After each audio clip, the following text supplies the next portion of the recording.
Richard Speck speaks, and next week, state lawmakers will launch an investigation into our prison system.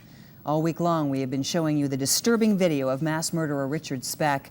Video showing Speck using massive amounts of drugs from behind bars. Wednesday morning coming, members of the Judicial Criminal Committee will begin hearings on how something like that could happen in Illinois' prison system. Bill Kurtis will be the lead witness, and the video will be shown at the request of the committee. And tonight, part 5 of Richard Speck Speaks. How could this man have murdered 8 innocent young women and with no apparent reason? Tonight, Bill takes you inside the mind of a killer. Bill? We've seen disgusting and outrageous things over the last 4 nights and raised a lot of questions. The legislature now wants to know how it could happen in an Illinois prison. Tonight, we want to know how it could happen at all.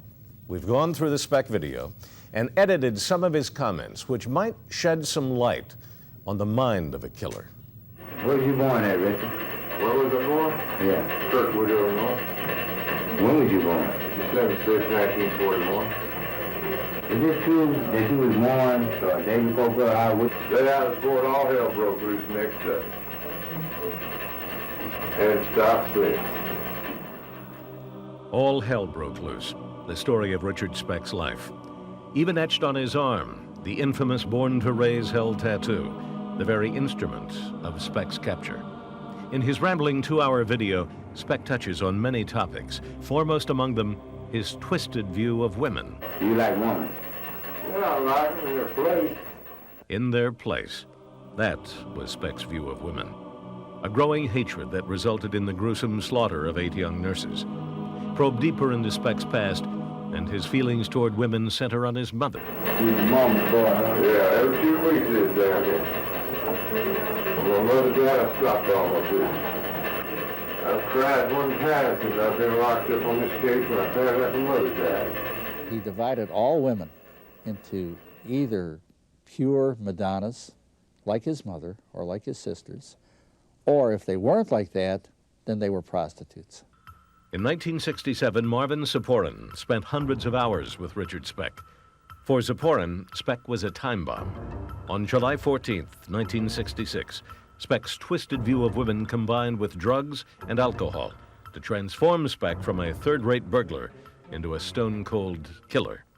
Saporin recalls one memorable interview in the killer's cell. And he was describing what happened that night. The guard who was outside couldn't suppress a start of surprise, and he said, you took a quart of whiskey and 8 Redbirds and a shot of speed?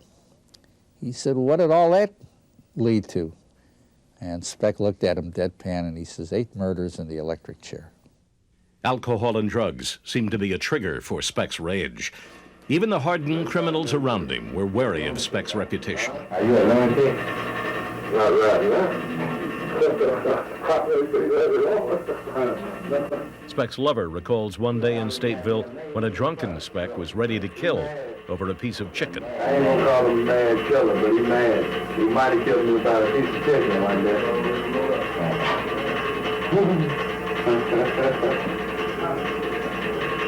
Drunk, he got home, somebody ate up the chicken and come looking for me. I thought I was a goner.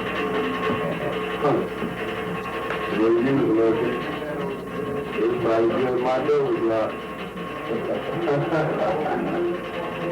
Man, ain't no chicken since. Ultimately, Richard Speck lived for no one but himself, reduced at the end of his life to a puffed-up jailhouse braggart, perhaps realizing the end was close at hand. His views on God. Do you believe in God? I'm God. You believe in death? I'm the devil. What's your religion then? Man, Yeah. hypocrite, Baptist, all that bullshit people there. That's what all churches is something people afraid of dying. They think they go to heaven. In the final analysis, Richard Speck believed in little and lived for less. Someone who wanted to live forever, but was perhaps not quite sure why. Yeah, what's your morals in life? You do you have any type of morals you stand on personally? Standards? No. No standards?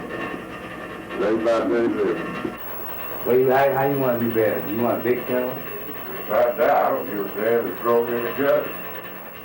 He almost got his wish. Speck was cremated. His ashes were scattered to the wind.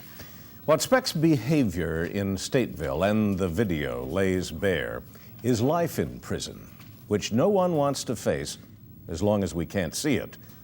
There's a dilemma. To keep the peace in overcrowded conditions, you must loosen rules, even let gangs have some control.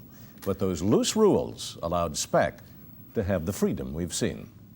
That's the dilemma of the Speck tapes, and one heck of a challenge for lawmakers.